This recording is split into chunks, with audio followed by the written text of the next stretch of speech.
Ai, não.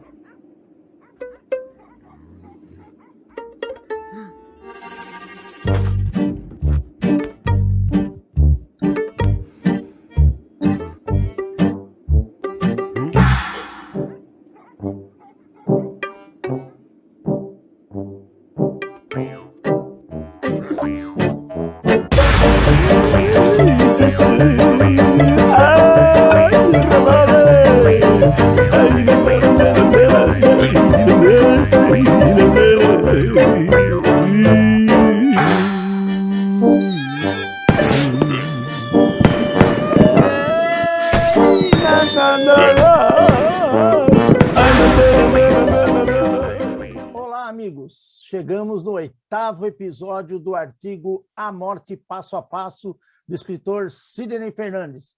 Comigo, Sérgio Totti, e gostaria de saber de você, Sidney, como você está? Maravilha, muito satisfeito com o resultado do seu trabalho. E estamos aqui hoje para o 8º episódio. E a pergunta é bem delicada, viu, Sidney? Por que as crianças morrem em circunstâncias tão trágicas? Na verdade, as crianças gozam de uma proteção especial da parte dos espíritos. Espíritos elevados são designados para ficar ao lado delas, desde que nascem, procurando preservar-lhes a integridade. E não poderia ser de outra forma, pois, por maior que seja a vigilância dos genitores, numa fração de segundo, elas estão se expondo a graves acidentes. Somente após 7 anos de existência, quando se consolida o processo reencarnatório, é que a tarefa do amigo protetor é amenizada, passando ele a seguir o protegido de uma maneira mais distante, uma liberdade vigiada. Mas a sua pergunta é por que crianças morrem em circunstâncias trágicas? Ora, considerando essa proteção especial da espiritualidade, jamais poderemos imaginar que uma criança morra por acaso, que não havia chegado a sua hora. As crianças, com essa proteção, se acontece algo, uma morte ou uma doença, um acidente com elas, é porque estava previsto, já estava na sua programação lá na espiritualidade. Mas então as crianças, elas chegam a obedecer a algum programa kármico? Exatamente. Quando ocorre um grave acidente ou morte de uma criança em circunstâncias trágicas, é justo afirmar que está, sim, se cumprindo um programa kármico. Geralmente, quando acontece um acidente com a criança, pais responsáveis culpam-se, ficam com a consciência pesada, não deveriam fazer dessa forma. Se os pais responsáveis adotaram todas as medidas possíveis para proteger a criança, provavelmente estarão diante de uma situação que não poderia ser evitada. Teriam que passar realmente. Mas então, Sidney, o que acontece com a criança após a morte? É diferente do adulto? Como eu falei, a criança goza sempre de uma proteção especial. E antigamente, tinha-se a ideia de que a criança não ia nem para o céu, nem para o inferno, ficava no limbo. Uma situação assim não muito bem definida, mas que também não correspondia propriamente à felicidade do espírito ou qualquer projeto de evolução. Tudo vai depender do nível evolutivo da criança, mas jamais ela deixa de ter um amparo quando vai para o outro lado da vida. Mas é esse nível evolutivo da criança que vai definir o que vai acontecer.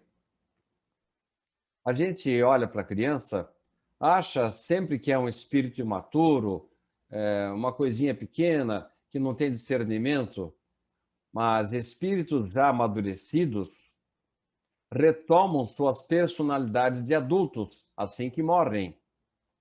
Outras, de mediana evolução, são atendidas por familiares, amigos espirituais, que acompanham o seu desabrochar na espiritualidade, como se estivessem ainda aqui na Terra.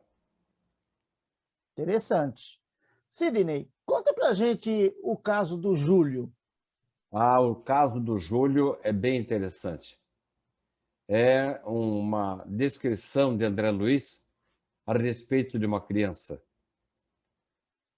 Há situações de sérios comprometimentos do passado que podem, sim, afetar o retorno do espírito à vida espiritual.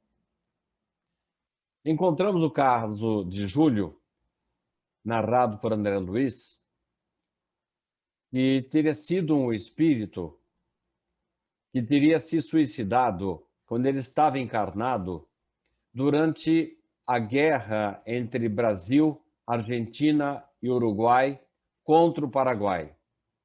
Ele teria se suicidado no século XIX. No começo, na primeira tentativa, Júlio ingeriu grande quantidade de veneno que não o matou, por ter sido socorrido a tempo. Mas mesmo com aquela corrosão da sua garganta, mesmo enfermo, obstinado com a ideia do suicídio, ele novamente tentou e conseguiu o suicídio, arrojando-se na corrente do Rio Paraguai. Morreu afogado. Foi o gesto final que o separou do envoltório carnal. Lamentável, né? Fazer o quê? Mas, Sidney, antes de você me responder a próxima pergunta, a gente vai sair para um intervalozinho de menos de 1 minuto, como de costume, e a gente volta já já. Olá, amigos, já retornamos rapidinho e eu gostaria já de ir perguntando para o Sidney. Júlio tinha dores no plano espiritual? Bem, vamos relembrar que Júlio era um homem que estava na Guerra do Paraguai, suicidou-se. Inicialmente tentou o suicídio através de uma substância corrosiva, depois atirou-se nas águas do Rio Paraguai. Quando foi para a vida espiritual, Júlio sofria muito com as doenças que ele provocou na sua própria garganta, ou mesmo com pesadelos da asfixia por causa do afogamento. Durante algum tempo, persistiram as dores e a sensação de afogamento. Ele reencarnou numa nova vida, ainda criança, continuou sofrendo da dor de garganta. E ele desencarnou nessa ocasião, quando morreu afogado numa praia. Desencarnou novamente e somente na sua terceira encarnação que ele obteve uma melhora da sua garganta. Ele conseguiu um corpo em melhores condições para prosseguir na jornada evolutiva, sem ter que passar pela circunstância de morrer na infância. Então, na verdade, Júlio, no momento em que praticou o suicídio, ele criou um karma, criou uma substância escura na sua alma, no seu corpo perispiritual. E isso precisaria ser limpado, expurgado, filtrado. Mas enquanto isso não acontecia, tanto lá na espiritualidade quanto quando encarnado, ele tinha dores lancinantes na sua garganta. E como eu falei, somente depois de 3 encarnações, em que houve essa limpeza do seu corpo, tirando aquelas nódoas que ele provocou com o suicídio, é que ele voltou a ter uma vida normal. Mas então ele estava sendo castigado por causa disso? Esta é a ideia que normalmente as pessoas têm de Deus, de que Deus castiga as criaturas. Na verdade, Deus criou as leis, e quem nos castiga somos nós mesmos, os nossos gestos, os nossos atos. Quando contrariamos a lei divina, nós resvalamos para os espinhos que provocam marcas, nódoas, e isso tem que ser limpo.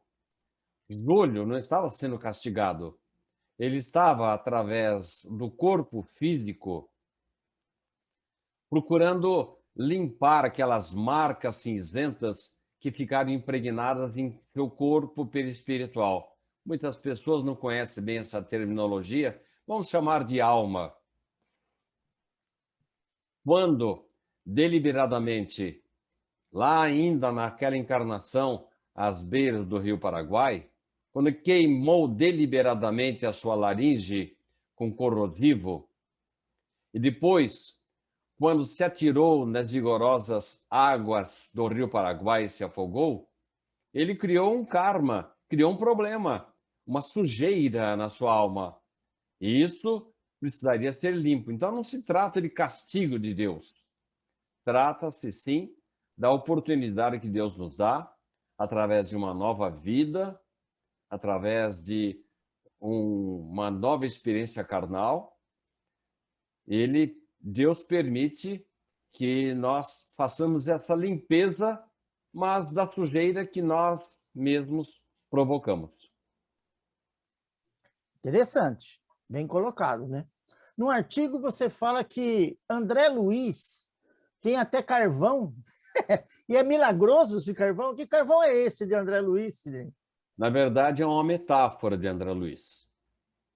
Como eu falei daquelas máculas, daquelas sujeiras que existem, que provocamos com os nossos atos, os nossos gestos, quando machucamos alguém, ferimos alguém, tanto física como moralmente, ou nos machucamos através de uma automutilação, no caso do Júlio foi o suicídio, inicialmente com um veneno e depois com as águas do rio Paraguai, nós criamos essa excrescência, essas marcas cinzentas que, em última instância, são a forma da nossa forma.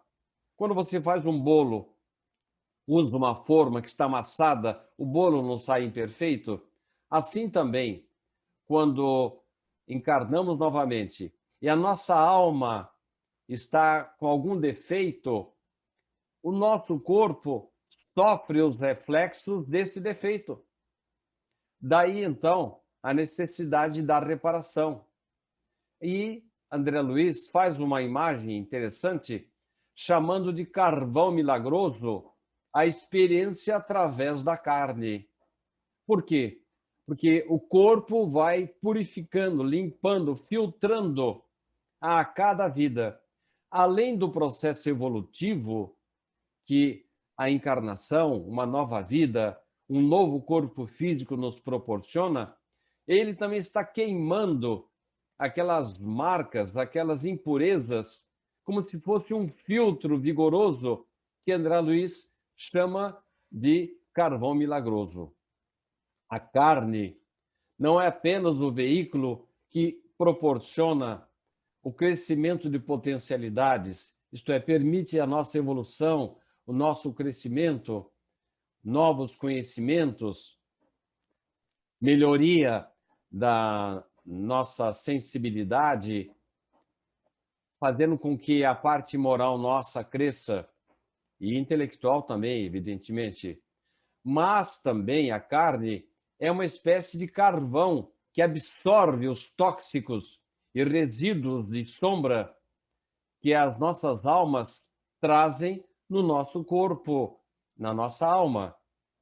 Nós nos castigamos quando praticamos o mal contra os outros ou contra nós mesmos. Daí ser difícil entender a situação de uma criança que nesta vida nada fez de errado, mas infelizmente ela nasce com alguma deficiência, algum problema, ou morre em terra infância. Somente a chave da reencarnação será a resposta para todas estas supostas injustiças divinas. Deus, com as suas leis, jamais erra. Nós temos que nos submeter às regras de Deus. Quando nos desviamos dela, nós criamos problemas, máculas, criamos esses elementos nocivos que podem comprometer a nossa vida. Daí, termos uma nova encarnação para fazer essa limpeza. Daí também essa expressão de André Luiz, carvão milagroso. O corpo, além de propiciar a evolução, também faz a limpeza das besteiras que nós provocamos, criamos lá no passado.